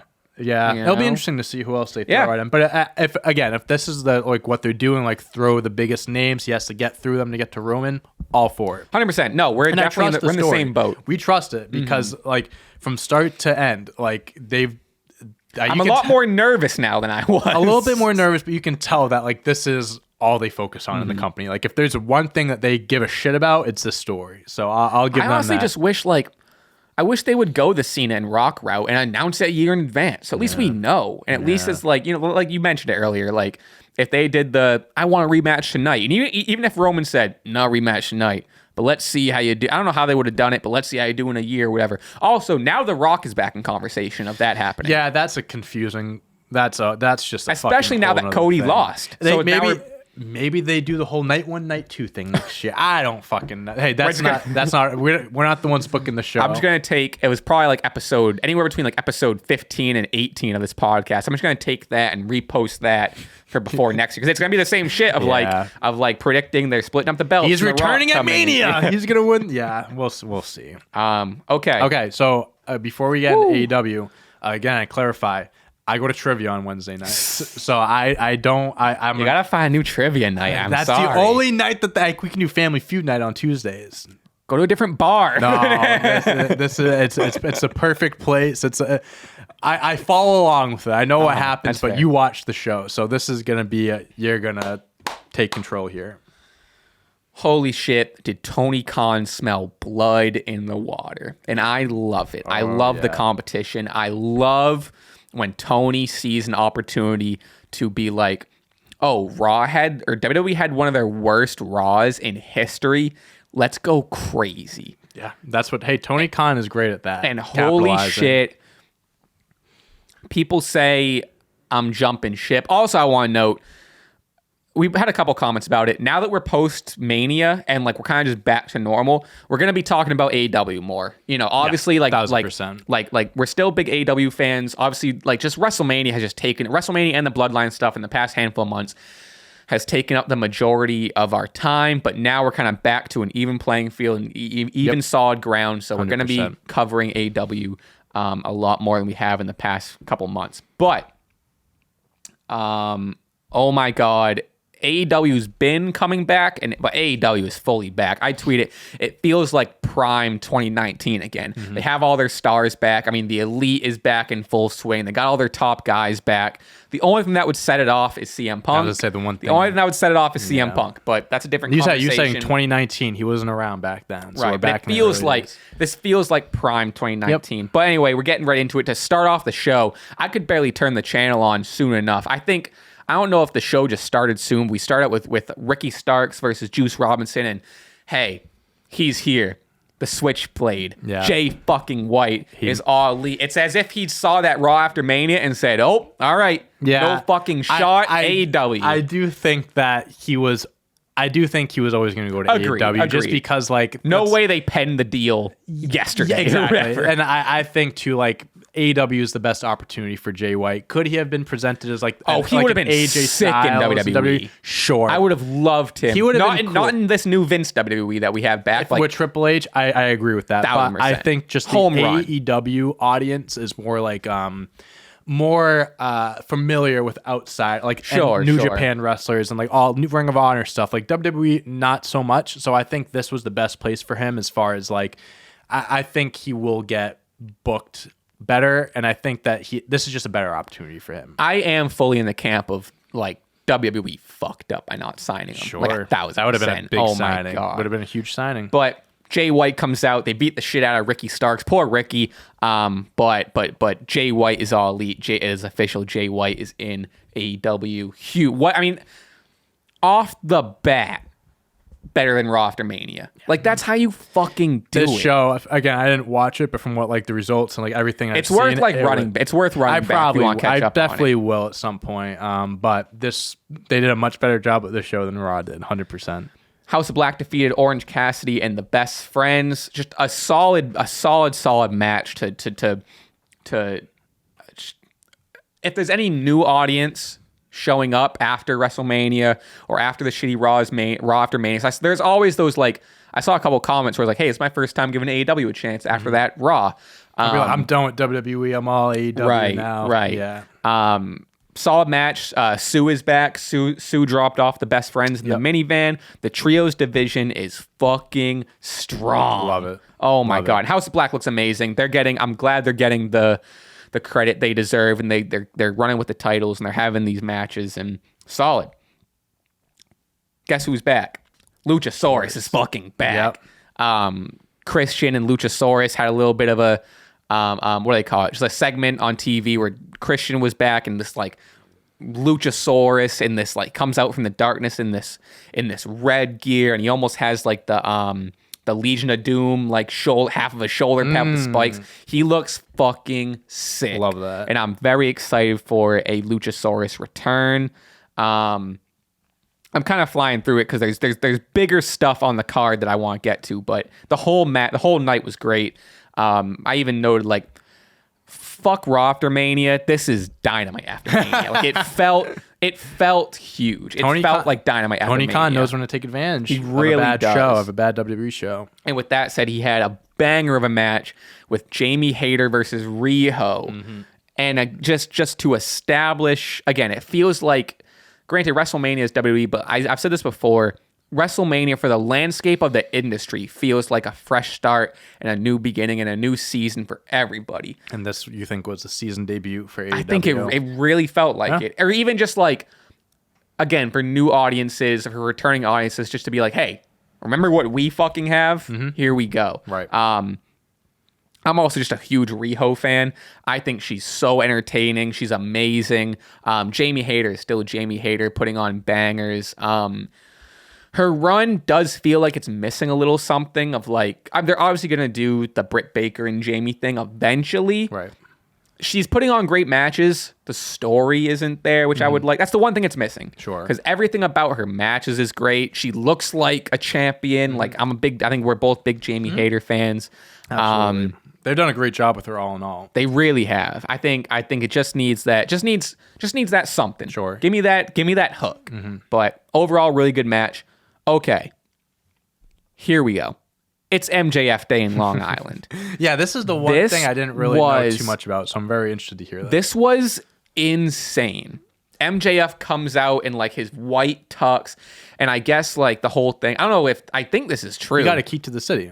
You got a key to Long Island. Fuck. Sure. So here was my. So he comes out with like this like show band and everything, and he's like cutting promos, and he sings pennies what is it? Pennies from Heaven. Yeah. With the like shooby dooby. What a fucking entertainer. Yeah. Oh my God. He knows how to work a crowd, bro. He knows what he's doing. Now, I was caught up in the moment. I said this for fun. I didn't actually mean this, but I like just stirring the pot and saying things. MJF could do the heel work that Roman Reigns is doing. Roman Reigns could not sing Pennies from Heaven in a white tux.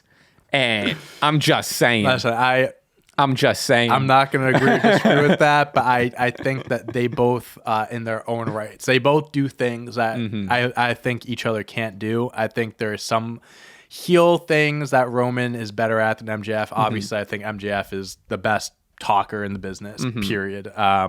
They're both great heels in their own right. But like I said, I'm kind of saying that is fine. Hey, we haven't heard Roman sing it. We don't know what he's. We don't know if I'll bet you. If The Rock can sing. I'll bet you Roman's pretty good. We should expect a Roman Reigns concert at some point leading up to the next Cody Rhodes match. So this felt like almost like a return to form of MJF, where he's just like does this silly, goofy shit, but also cuts like this really crazy promo. He was talking about, again, it was MJF Day. He was getting the key to the city. So he was talking about growing up in Long Island and being a kid or whatever. And he was saying how he had ADD, and the crowd starts cheering. And he says, all right, yeah, hey, clap it up for ADD, huh? Who's got it? That's awesome. Crying. And the crowd starts chanting ADD. What the fuck? So ridiculous. That's awesome. And he's just like taking shots or whatever. And he's like, I forget what the teacher's name was, but he talks again about like that one infamous teacher again, Miss like whatever the fuck. Sure. And it's the classic like, my teachers always told me I wouldn't be shit, which is like classic teachers. Yeah. All teachers every do that. Teacher, from kindergarten to 8th grade, every single teacher's told me I was going to be a fuck up. And he goes, if there's one advice I can give you from me, don't be like my teacher, Miss blah blah blah. And what I mean by that is, don't be a stupid bitch.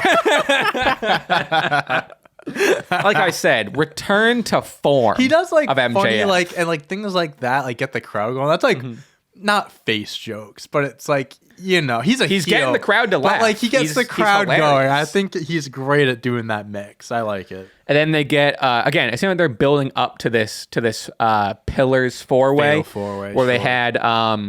He walks back up the ramp and he's like, he wants to run back Pennies from Heaven, and Jungle Boy is disguised as someone in the band. Jungle Boy attacks him. They're being broken up. Sammy Guevara comes out and like the title's on the ground. Sammy Guevara holds up the title, and then I believe Sammy Guevara had a match with I didn't write down the name, but it was from a New Japan guy. Sure. Fun match. It was the both of them showed up, but Darby Allin was in the rafters a la Sting. So again, they have the whole Pillars kind of surrounding this title, and we're looking ahead to an incredible, I think, just AEW born and bred 4-way for what is coming up, Double or Nothing. I think that's what it is. I think so. And it's still in a couple of months, but I like how they're doing like these are the AEW guys. There's no like the former WWE guys getting in the mix. This is like the 4 guys that helped build up AEW from the start. I like how they're doing this. Tony Khan's big announcement was that they are bringing back All In, which was the inaugural pay-per-view before AEW was AEW, the most successful indie show ever. They're bringing back All In. They're going to have it at Wembley Stadium in London. That's like 90,000, holy shit, 100,000 tickets. Granted, they're not going to sell it out, but it's gonna be a big show. It's gonna be a big show. That's gonna be I like it. I like how they're setting the standards. Like that's like, okay, yeah, we can do these things. I don't know if maybe they can. I don't even think they're like aiming to sell it out. It's just like where it is. Wembley Stadium's everyone knows also, doesn't Wembley Tony Stadium. own a soccer team? Am I wrong? I think he owns a soccer team. Maybe so like maybe he got like a hookup of Wembley. Yeah, I don't know. I don't know. I'm kind of talking out of my ass at that point, but I'll look it up. Keep talking. So this is kind of what I mean by like AEW feels back. We got this big announcement. Now they're going overseas for the first time. It's like, okay, it's I can't reiterate it enough how excited I am for the future of AEW. Okay, so his father is the owner of Fulham FC of the Premier League. He's also co-owner of AEW with Tony Khan. Interesting. So I don't know if Tony does have also a stake in it. Tony Khan's my favorite Nepo baby. Yeah, for sure. Yeah, so I guess his dad owns a soccer team. But hey, yeah. Speaking of who's back, Blackpool fucking comeback. Like, if there's anything you need to watch, holy shit! I did see the last week. I saw Danielson return, turning on Omega and stuff like that. I like how Danielson's in the mix now. So BCC, they squash whoever, who gives a shit, and then they feel huge. They feel like they're just running shit. And then Danielson, and hey, I loved this out of Danielson. He almost feels like the leader now, which I don't love. I would have rather have granted Mox it. I like Mox being less of the talk. He shit talks when he needs to, but he ultimately is there to beat people up. I get now that Regal's out, they need a leader, they need a talker, and Danielson can have that. I'm fine with it. Don't love it, but I'm fine with it. But he's like just talking shit. He's saying, we're the only professional wrestlers here. We're the only professional wrestlers in the back. Hell, after this weekend, we're the only professional wrestlers in the world. Yeah. And just talking his fucking shit. They feel hungry. Danielson's on fire. And Hangman comes out. And they basically just jump Hangman. They tie him up in the ropes and they just beat the shit out of him. Yeah. And Brian Danielson, Jesus Christ. They're beating down Hangman. He said, Claudio's a professional. Yuta, he's annoying sometimes, but he's a professional. Jon Moxley, just like, and then Danielson, which I think the hook of it was, and it's kind of seeming like what they're gonna run with is Danielson. I keep thinking if I'm saying that wrong. Danielson kept yelling in his face that everyone else is an amateur. Hangman is an amateur, and they're professionals. Everyone else is amateurs. I like it.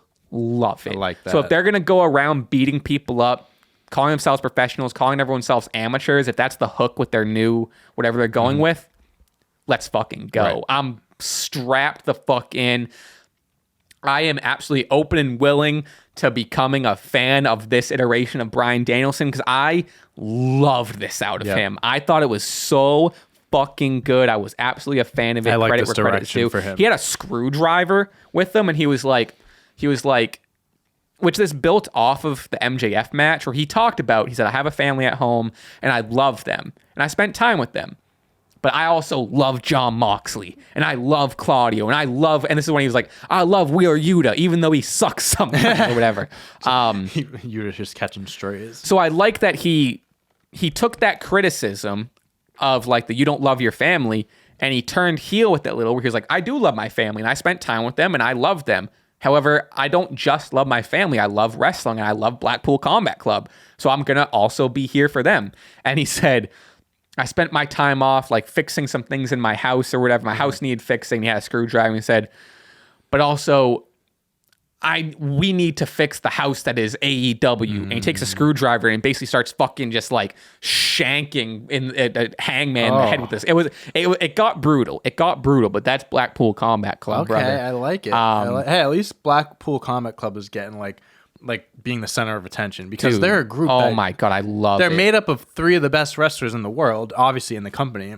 4. Let's say 4. 4. It's like the 4. Yeah, sure. Yeah. Wheeler Yuta. And it's like they deserve to have the shine, to be a major part of the program. And it helps that like the trios division is so strong, so they can have like, granted, maybe they're not in the title picture yet, but like they have matches and they can build to that. And it's like, it seems to me the direction that this is going down, that they'll be doing a down the road. I mean, Double or Nothing, whatever the next pay-per-view is, maybe a blood and guts match. The Blackpool Combat Club versus Omega, Hangman and the Bucks. Well, I mean, they even have one of the, isn't Matt Jackson or one of them hurt? One of them's hurt. I think I'm one not of them, sure. Maybe not, but they could. I mean, that's a 4-on-4 thing they could do in the future. They also have a lot of Bullet Club members now. I mean, like Juice Robinson and Jay White still in Bullet Club and showing it off, but who knows? We could get Bullet Club versus Combat Club. Bullet Club versus Combat Club instead of take Matt or Nick, whoever the fuck it is that's hurt, because they got Hangman, Omega, the Elite, Hangman, Omega, one of the Jacksons, then Jay White and Juice versus. We're built. That's what I'm saying. We're building some maybe stuff Ricky here. with the he's not really heel. You'd have to find a heel to go at Blackpool, but that sure. He just got beat up though. Sure, I'm down. It would make sense, I guess. Yeah, they can play around with that. I like it. Okay, cool. In the main event, the Guns versus FTR, career versus titles. Many men. I lost my mind. Wish death on me. The Guns awesome. came out to Many Men by 50 Cent. And they were like, their entrance was different with the song. And they were like standing back to back. Like they embodied the Many Men song. They're even like singing it. Bro. That's awesome. When Many Men wish death upon me. Are you fucking crazy? That's sick. I instantly became the biggest guy. We have a track record of shitting on the Guns, especially when they won the titles and they were winning the titles. Sure. My attitude toward the Guns have changed. I am on record now a fan. They've made me a fan. They did a good job. Fan of the Guns. For what it was, they did a good job being really the did. They really did. I'll give it to them. And they had a great match. They had a great match with FTR. Some close calls for there was some times where we thought this could actually be FTR being written off. Wow. Especially with them coming. I mean, Many Men was just holy shit. But anyway, FTR ends up winning. FTR are your new AEW Tag Team Champions. I'm very happy. Huge. The way it should be. Huge. And now, I mean, like, think of the matches we're going to get. I mean, like, I hope the Guns have earned their spot. I hope the Guns can still get big matches, whatever. But, like, we can get the Acclaimed coming back. I mean, we could even get, like, who knows? Maybe the Bucks break off. Sure. And I mean, there's a lot to go with. There's a lot of fancy matches. They do something. I mean, now we got Jay White and Juice. We have, there's going to be some crazy, but like, I'm happy to see FTR is back and they are leading the tag division. They're back. Who do we got? FTR versus Danielson and Moxley. I mean, come on. Those were the two original Bullet Combat. Whoa, that would be cool. Yeah, a lot of possibilities. Unbelievable, brother.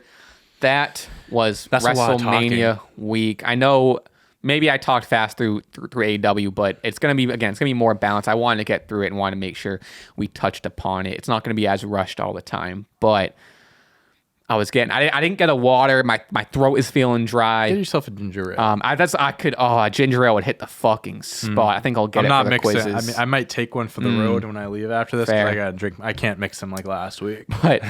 But wow. I mean, overall, say what you will about Raw After Mania. Say what you will about some results on night 2, whatever. But I mean, like a nonstop week, really. Nonstop. I needed to take Tuesday and just like I went outside I didn't watch NXT. I mean, I never watch NXT, but like I didn't watch it. Just smoked a cigarette. Yeah, smoked a pack of Marlboro Reds, some Newports, but I'm just kidding. I don't smoke. Don't smoke. That kills you. Wow. I can't believe we made it through. Yeah. We're on the other side. People we joke, can't believe we made it this far. I can't believe it. There was a lot that happened this past week. Thank you guys, obviously, for like just following along, keeping up with us on our socials, on this channel, and everything like that. Like, I mean, blew past 50,000. We're at closer to 54,000 now. Let's go. Jesus. And I tweeted this. I think it was yesterday or 2 days ago. Especially after Mania, like I brought in like, I mean, I've had people like, because in the videos we say, oh, follow us on our accounts and stuff like that. So I always get like, people following, but especially Mania weekend, like I got a ton of new fans and stuff. And I think it's like, it's funny, but it's very cool how like when I made that account years ago, it was like me Celtics coverage and stuff. Like I'm a huge Celtics fan. It's like, that's like what it really was. But now And all honesty, like when I tweet something about the Celtics, it doesn't even hold a candle to if I tweet anything about wrestling. And I think that's very cool. And I love interacting with people on both sides. I love talking Celtics. I love talking sports.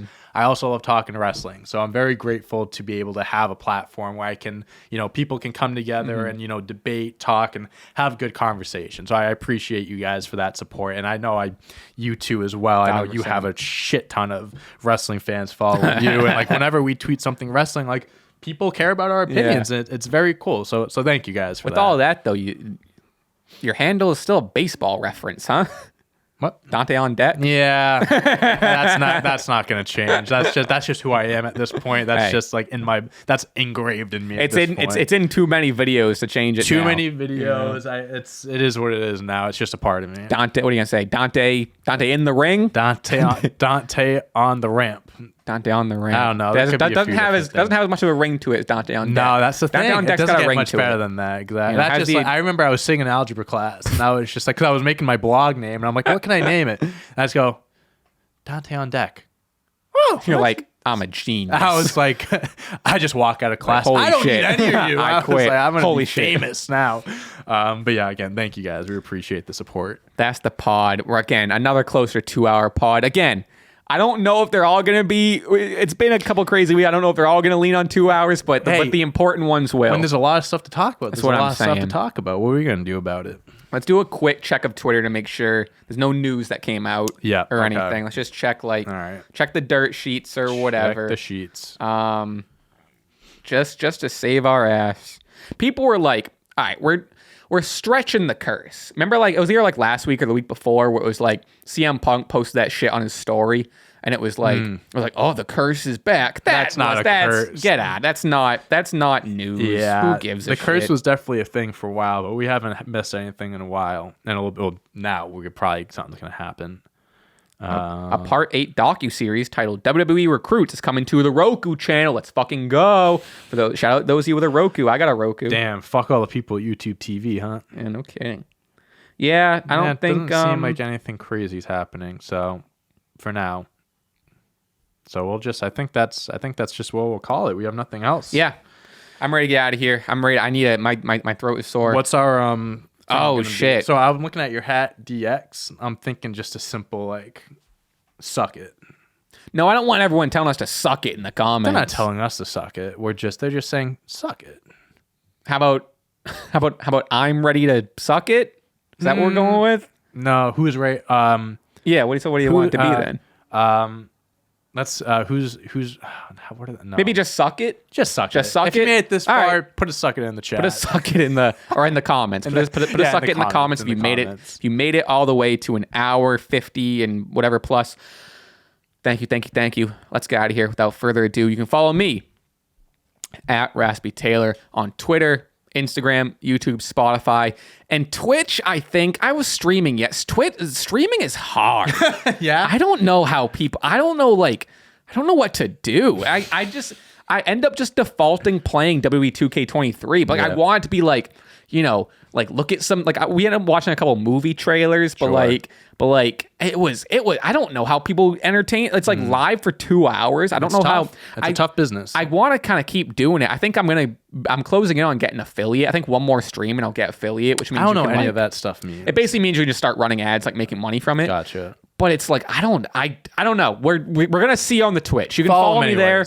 But we're figuring out. I gotta figure out what I want to do with it. We'll make something of it. I don't know. I'm still new to this full-time content creator thing. You know what I mean? Things take time. We'll figure it out. Anyway, where can they find you? You can follow me on Twitter at Dante and Deck, and then Dante Toro or Dante11 everywhere else. You can hope maybe soon if you guys help me out, you can call me Dante6K on Instagram. I'm only Dante6K. Only 11 followers away. Oh, so we'll hopefully you'll hit that. You'll hit that when this comes out. We'll see what happens there. And follow Stache Club W, Instagram, Twitter. That's it. One for the road. Let's get out of here. Thank you everyone for an amazing weekend. We'll see you next time. Watch my GM Bros. My GM Bros is back. Watch that. Peace.